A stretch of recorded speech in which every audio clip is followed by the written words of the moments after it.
tráfico de drogas. Só neste ano, as polícias federal e rodoviária federal fizeram grandes apreensões no país. Só para se ter uma ideia, foram apreendidas quase 500 toneladas de maconha e 58 de cocaína. Bens usados por traficantes também foram apreendidos e leiloados. No Jornal da Justiça de hoje, nós vamos falar sobre a atuação do Ministério da Justiça no combate ao tráfico de drogas. E você vai ver também. Ministro Gilmar Mendes, do Supremo Tribunal Federal, suspende ações que correm na Justiça do Trabalho sobre o cálculo da atualização monetária nas condenações trabalhistas. Uma das ações no Supremo foi proposta pela Confederação Nacional do Sistema Financeiro. Ministros do Supremo decidem que juízes também podem lavrar termo circunstanciado de ocorrência. E ainda, coronavírus. Governo do Distrito Federal declara estado de calamidade pública devido ao aumento do número de casos e mortes. A medida facilita o recebimento de recursos encaminhados pelo governo federal para o combate à pandemia.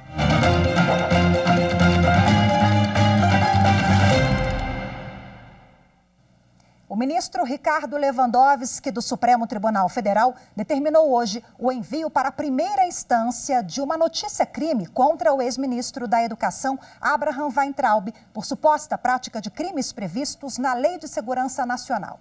Na última quinta-feira, o Procurador-Geral da República, Augusto Aras, se manifestou ao Supremo a favor de enviar o caso à Justiça Federal no Distrito Federal. O PGR se baseou em uma ação apresentada por um advogado que lembrou que no último dia 22 de abril, em reunião ministerial, o ex-ministro afirmou que mandaria prender os ministros do STF.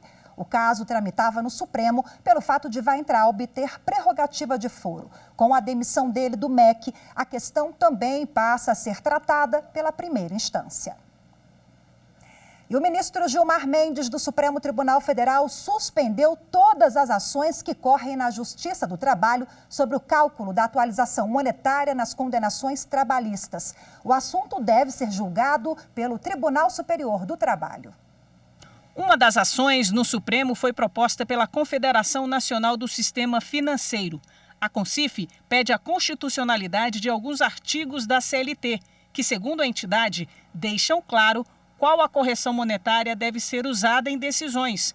A reforma trabalhista de 2017 determina a aplicação da TR, que hoje está em 0%. A ação aponta que a Justiça do Trabalho vem contrariando a norma e aplicando o índice inflacionário, que nos últimos 12 meses está em 1,92%. A decisão de Gilmar Mendes, que ainda precisará ser apreciada pelo plenário do STF, foi tomada dias antes de o Tribunal Superior do Trabalho concluir um julgamento sobre esse assunto. A Corte já formou maioria para indicar o IPCAE como índice para corrigir os débitos dos empregados com os trabalhadores. O ministro Gilmar Mendes decidiu dar a liminar por causa da crise causada pela pandemia do novo coronavírus. Segundo ele, com o impacto no mercado de trabalho, o cenário atual torna ainda mais relevante a busca por solução ao impasse sobre qual índice deve ser aplicado. A Associação Nacional dos Magistrados da Justiça do Trabalho apresentou embargos declaratórios para que o ministro Gilmar Mendes esclareça o alcance da liminar, por entender que haverá grande impacto nos processos da Justiça do Trabalho. O ministro Celso de Mello, do Supremo Tribunal Federal, negou o pedido de suspensão da nomeação da deputada Joyce Hasselmann para a Secretaria de Comunicação Social da Câmara dos Deputados. O pedido foi feito por 10 deputados do PSL, o Partido Social Liberal. Eles alegaram que a nomeação assinada pelo presidente da Câmara, Rodrigo Maia, tem desvio de finalidade. Segundo os parlamentares, a medida teria como objetivo prejudicar adversários políticos de Joyce Hasselmann. O ministro Celso de Mello considerou não haver indícios de que a nomeação está em desacordo com o interesse público e lembrou que o presidente da Câmara dos Deputados tem autonomia para decidir sobre cargos e funções especiais. Além disso, o decano da Corte afirmou que o Poder Judiciário não pode intervir no caso enquanto não houver provas de desrespeito à Constituição Federal. No período de 19 a 26 de junho, o plenário virtual analisou mais de 500 processos. Dentre os temas, o STF confirmou a constitucionalidade de um artigo da Lei de Drogas que permite juízes elaborarem termo circunstanciado de ocorrência.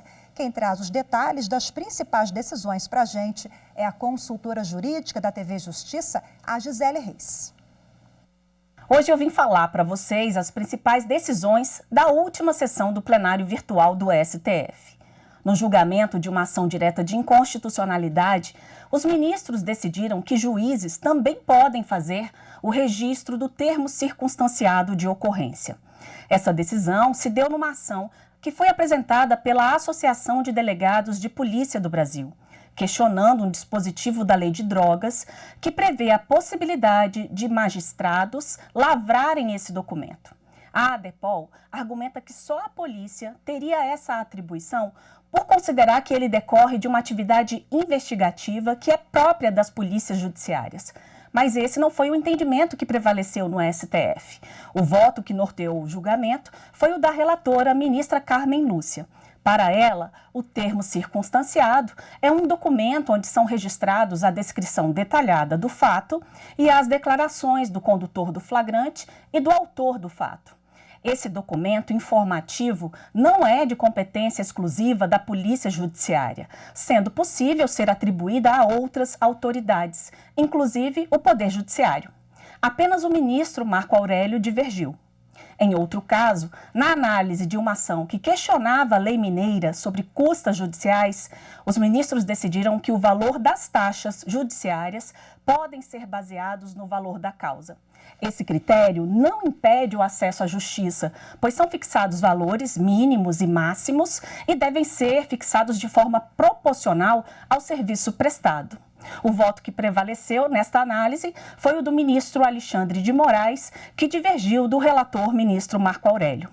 Os ministros também decidiram que o abate de animais nocivos, feito por particulares, e a coleta para fins científicos constituem medidas favoráveis ao meio ambiente, na medida em que visam o reequilíbrio do ecossistema e a sua proteção. Com esse entendimento, o Supremo Tribunal Federal declarou inconstitucional parte de uma lei estadual de São Paulo que proíbe a caça no território estadual. O ministro Ricardo Lewandowski, relator da ação, destacou ainda que a legislação nacional autoriza a caça de controle e também a caça científica. Portanto, não caberia ao Estado de São Paulo criar restrição que implica maior risco ao meio ambiente. E você vai ver a seguir, Brasil faz grandes apreensões de drogas neste ano. Os detalhes, os números você confere no próximo bloco. Eu vou conversar com o secretário nacional de Políticas Públicas sobre Drogas do Ministério da Justiça. Até já.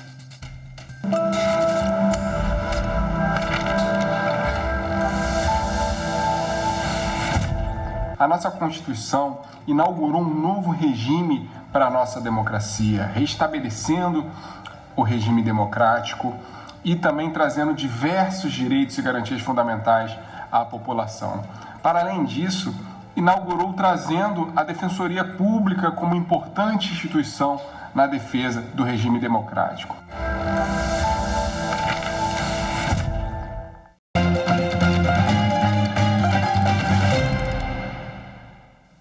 O governo do Distrito Federal decretou hoje estado de calamidade pública por causa da Covid-19. O avanço da doença pelo país e o aumento da ocupação dos leitos de UTI tem feito alguns estados e municípios recuarem nas medidas de flexibilização do isolamento social. O coronavírus já está presente em 90% das cidades brasileiras. Já são 57.622 mortes provocadas pelo coronavírus no país. Os números são do Ministério da Saúde. Eles também apontam 1.344.000 pessoas infectadas pela Covid-19. No Distrito Federal, o índice de ocupação dos leitos de UTI de hospitais particulares chegou nesse fim de semana a 90%. Já são 548 mortes provocadas pela doença. O governo, que havia autorizado a abertura de parte do comércio não essencial, como lojas de calçados e roupas, planejava a reabertura de outros setores nos próximos dias, mas voltou atrás e a flexibilização foi foi suspensa. O governador Ibanez Rocha declarou estado de calamidade pública. A medida facilita o recebimento de recursos encaminhados pelo governo federal para o combate à pandemia. O governo do Distrito Federal também deixa de ser obrigado a seguir a lei de responsabilidade fiscal. Ainda na região centro-oeste, Mato Grosso é o estado com maior número de mortos. São 563 vítimas da Covid-19. A capital, Cuiabá, registra quase 25% das mortes no estado. São 136 óbitos no total. O resultado disso foi uma determinação judicial para que o comércio reaberto desde 27 de abril fosse novamente fechado. Recuo também no comércio de Belo Horizonte, que já estava na segunda fase da flexibilização.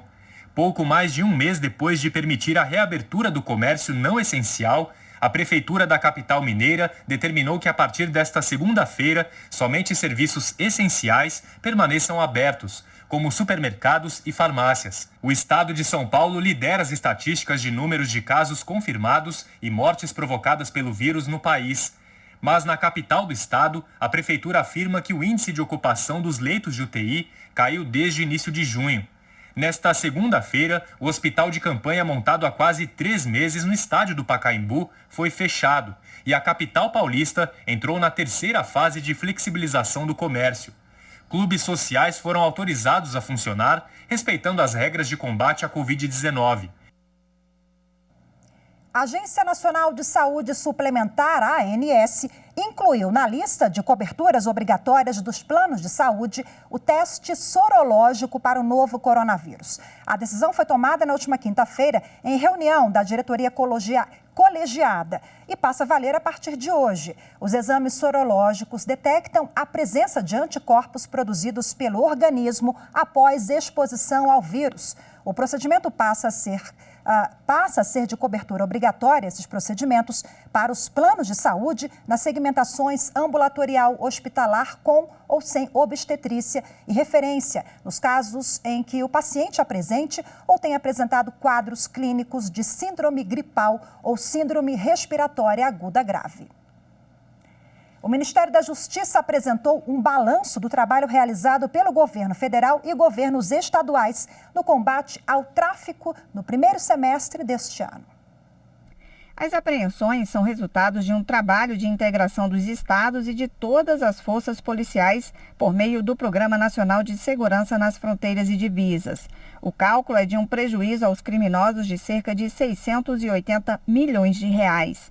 As operações da Polícia Federal no primeiro semestre do ano resultaram na apreensão de 206 toneladas de maconha, 44 toneladas de cocaína, 66 mil comprimidos de êxtase e mais de 127 mil unidades de metanfetamina. Além disso, a Polícia Federal apreendeu mais de 24 milhões de reais em bens do tráfico.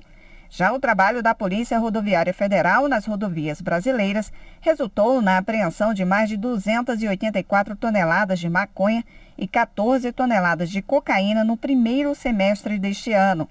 Além disso, no mesmo período, foram apreendidas mais de 760 toneladas de maconha, 33 toneladas de cocaína, 8 toneladas de pasta base, 3 toneladas de crack e cerca de 4 toneladas de skunk pelas forças de segurança estaduais. Em 2020, já foram arrecadados mais de 8 milhões de reais com a venda de itens apreendidos do tráfico. Neste ano, já foram realizados 20 leilões e a previsão é que ocorram mais 80, totalizando 100 até o final do ano. A previsão é que os leilões ocorram em todos os estados brasileiros. A Secretaria Nacional de Políticas sobre Drogas do Ministério da Justiça conta com a parceria de vários órgãos, entre eles bancos públicos e judiciário.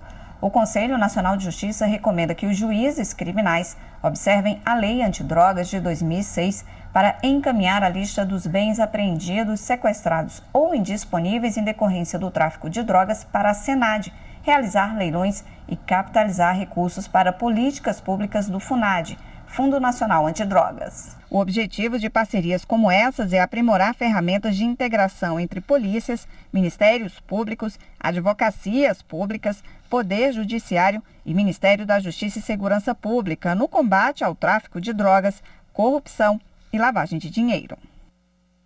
Bom, e a gente agora continua neste assunto, conversando ao vivo com o secretário nacional de Políticas Públicas sobre Drogas do Ministério da Justiça, Dr. Luiz Roberto Bediora. Boa tarde para o senhor, muito obrigada pela participação, pela disponibilidade. Boa tarde, Rafaela. Boa tarde aos telespectadores da TV Justiça. Muito obrigado pelo convite. Bom, nós vimos aqui um número expressivo, né? Temos aqui um dado de 500 toneladas de maconha, o que foi apreendido, 58 toneladas de cocaína. Isso só pela PRF e pela PF, a Polícia Federal. Esse número pode ser muito maior. Aqui o senhor atribui esse sucesso, esse número que cresceu graças a esse trabalho aí conjunto? Seria isso, secretário? Na realidade, até por questão do próprio isolamento e as barreiras sanitárias, houveram muito mais apreensões, né, nas rodovias e também nos portos e aeroportos. Uma maior fiscalização, né, foi intensificada nesse período. E como é que a Senad faz a gestão desses bens apreendidos? Veja, nós, a partir do ano passado, nós tivemos um novo foco da Secretaria Nacional de Política sobre Droga ligado à gestão de ativos. Até 2018, a média da arrecadação dos últimos 5 anos era 37 milhões de reais. Em 2019, nós chegamos já a 92 milhões de reais e esse ano nós estamos prevendo aí uma arrecadação de até 200 milhões de reais.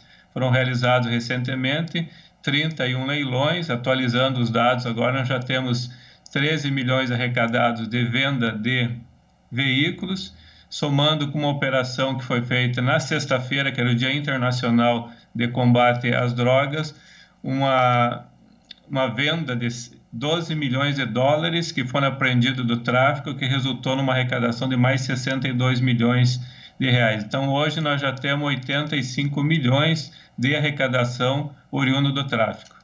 A atualização da legislação, ela facilita também essa questão dos leilões? Sim, nós sabemos que a ação do tempo, principalmente quando se trata de veículos, ele é altamente depreciativo do valor dos bens. Então, a Lei 13.840 trouxe a possibilidade da alienação desses bens num prazo de 30 dias. Então, ela determina que, a partir da apreensão, o juiz terá um prazo de 30 dias para determinar a alienação desses bens. Com isso, esse bem é vendido num valor atualizado, em boas condições, e retorna um maior recurso para os cofres da União. Agora, mexer no sistema financeiro dessas organizações tem sido uma medida eficaz, porque popularmente a gente diz que quando dói no bolso, as coisas funcionam mais, né? Tem sido assim na prática, secretário? Exatamente. A Polícia Federal ela tem atuado mais na descapitalização do tráfico, buscando o patrimônio. Nós entendemos que o processo penal não tem que apenas se preocupar com a autoria e autoridade do delito, tem que ver essa questão patrimonial, que é onde realmente acaba enfraquecendo as organizações criminosas. Para você ter uma ideia, esses 60 milhões de reais que entraram fruto da apreensão desses dólares que foram alienados, vão ser utilizados para aplicar na área de segurança pública. A própria Lei 13.886, que trouxe mais agilidade na gestão de ativos, vai possibilitar que esses recursos sejam aplicados até 40% para reaparelhamento das polícias e investimentos na área de segurança pública. Então, quando a gente fala em investimentos na área de segurança pública, esse é uma área bem sensível, né, que precisamos avançar no país. Isso significa, então, uma medida prática para a população? Exatamente. A sociedade vai poder ver o retorno dessas apreensões, o retorno da venda desses bens e aplicação direta na área de segurança pública, com reflexo também na redução da criminalidade. Bom, eu falei há pouco também essa parceria, né, do Ministério Público, do Poder Judiciário, com as polícias e, claro, o Ministério da Justiça. É importante a atuação conjunta de todos os atores envolvidos? Exatamente. Nós temos uma parceria importante com o Poder Judiciário, que é com o próprio CNJ, Conselho Nacional de Justiça, que é a ação número 6 da ENCLA, a Senad e o CNJ estão capitalizando essa parceria e, com isso, procurar agilizar e criar instrumentos de integração entre o Poder Judiciário e os demais órgãos da administração pública para poder agilizar a venda desses bens. Então, essa ação ENCLA está sendo realizada entre a Senad e entre o CNJ. Existem também outras parcerias importantes que estamos realizando com o Conselho Federal de Administração, que vai possibilitar, já está possibilitando, na realidade temos um caso concreto já de uma operação que perto de R$1 bilhão, que está sendo possível já a indicação de administradores especializados em administração de empresa, na qual a Justiça pode determinar o confisco de empresas ou fazendas, e essa administração vai ser feita através da Senad com o Conselho Federal de Administração, através dessa parceria. Que bom, ótimas notícias. Muito obrigada, secretário. Boa tarde para o senhor. Boa tarde, obrigado pelo convite. E você vai ver no próximo bloco, o Tribunal Superior Eleitoral celebra o Dia Nacional da Conscientização do Primeiro Voto, com campanhas para estimular a participação dos jovens na política. Os detalhes em instantes.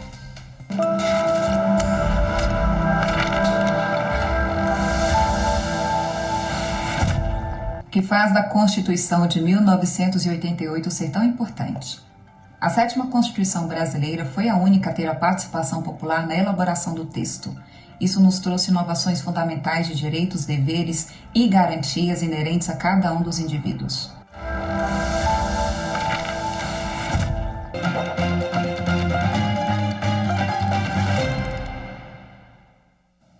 E hoje o dia está movimentado lá no Tribunal Superior Eleitoral. São 3 eventos importantes agora à tarde, tudo de maneira virtual. Quem tem todos os detalhes e conversa com a gente ao vivo, agora direto lá do TSE, é a repórter Daniela Ramalho. Oi, Dani, boa tarde para você. Boa tarde, Rafaela. Boa tarde a todos. Bom, daqui a pouco, às 14h, tem a abertura do primeiro encontro virtual do Colégio de Presidentes dos Tribunais Regionais Eleitorais, o COPITREL. A pauta principal é o desafio de realizar as eleições municipais de 2020 em meio a uma pandemia. O presidente do TSE, ministro Luiz Roberto Barroso, vai ser homenageado com a medalha do COPITREL, ministro Carlos Aires de Brito.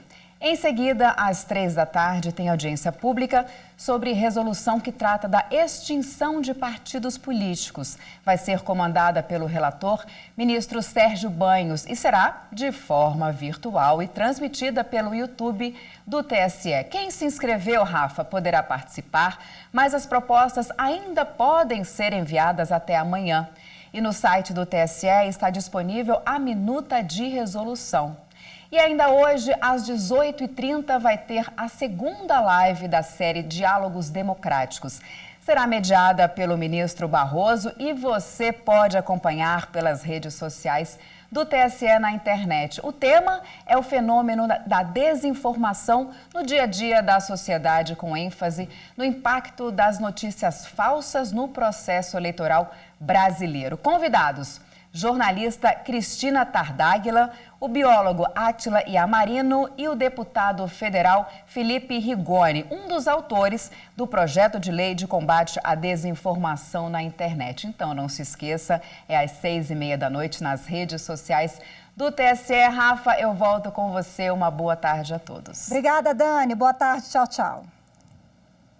E o Tribunal Superior Eleitoral celebrou o Dia Nacional da Consciência do Primeiro Voto, com campanhas para estimular a participação dos jovens na política. Há 52 anos, um mar de gente tomava as ruas da Cinelândia, no centro do Rio de Janeiro.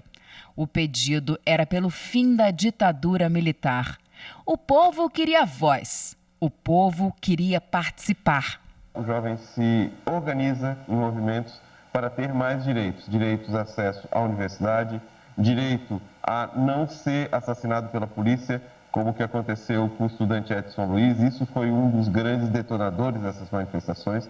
Então ele percebe um estado de coisas que estão acontecendo naquele momento em que ele não concorda e que ele vai justamente para a luta para melhorar tanto a sua situação como um pedido de liberdade. E atuar por detrás das coxias, escondido, o brasileiro já estava cansado.